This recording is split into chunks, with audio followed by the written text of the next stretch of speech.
In the United States, the biggest concern for November was the possibility of a rail strike on the West Coast. As a result, most ocean cargo was diverted to the Gulf and East Coasts. This shift helped clear the port and rail congestion issues for the West Coast ports and inland rail yards, but shifted those issues to the Gulf and East Coasts.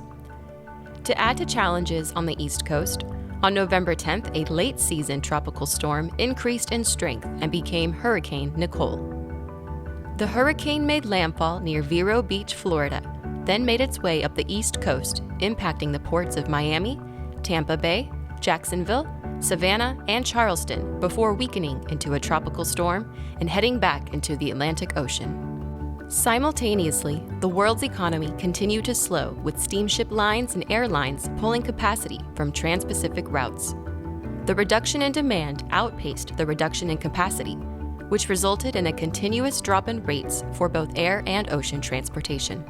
The increase in blank sailings then began to manifest itself in other ways, like ports becoming clogged with empty shipping containers. The Port of New York and New Jersey were forced to threaten ocean carriers with potential penalties to accelerate the removal of the empty containers, which numbered as high as 200,000 in July of 2022.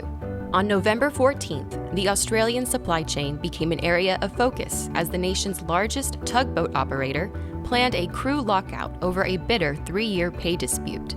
This planned lockout would have prevented harbor towage employees from working and would result in disruption of operations at 17 ports across Australia.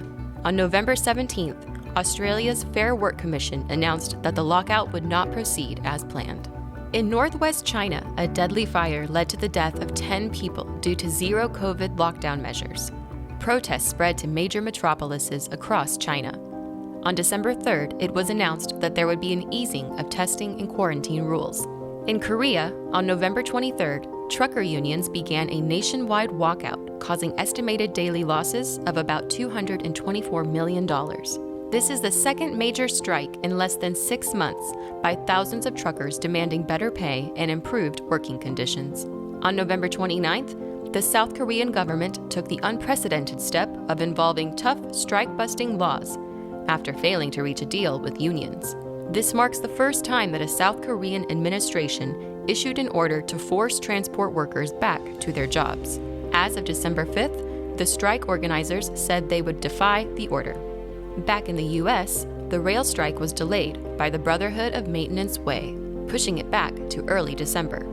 Meanwhile, more than 400 business groups joined in pleading with congressional leaders for quick action. Although President Biden and Democrats had been unwilling to block a strike in September, this time they felt they had no choice but to act. As of December 5th, Congress is introducing legislation to keep workers on the job. Here is what we can expect as we enter December. 1. We expect slow demand to continue with flat or declining rates until early January, when there may be slightly higher demand due to the Lunar New Year, which will take place on January 22nd, 2023. 2. Various labor issues are likely to continue in parts of the globe. 3. In China, although there is some easing of the zero COVID policy, the next few weeks could be difficult for the Chinese economy, with a significant risk during the winter months just prior to the Lunar New Year holiday. Further restrictions would probably be imposed nationwide again, impacting manufacturing and cargo transportation. 4. Transportation-related issues due to the Ukraine conflict remain unchanged.